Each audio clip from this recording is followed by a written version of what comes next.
এই জন্য ভগবানের পরিকল্পনার সঙ্গে ভগবানের ভক্তের মানে প্রতিনিধির পরিকল্পনা অনুসারে আমাদের চললে আমরা চির আকাঙ্ক্ষিত আনন্দ লাভ করতে পারব। কত জন্ম ধরে কত শরীরে আমরা এই আনন্দের অনুসন্ধান করছি, এই অনুসন্ধান মহাপ্রভু দিয়েছেন।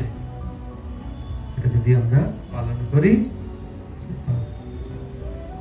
শুরু হয় কিভাবে? হরে কৃষ্ণ কৃষ্ণ কৃষ্ণ হরে হরে, হরে রাম রাম রাম হরে হরে। মোটরসাইকেল চালাচ্ছেন, কি বাসে আছেন, কি দোকানে আছেন, সবসময় চেষ্টা করে আর জপটা শুরু করুন। জপ ভবরোগের নিরাময়ের মহৌষধ কি? হরিনাম। রোগ হলে কি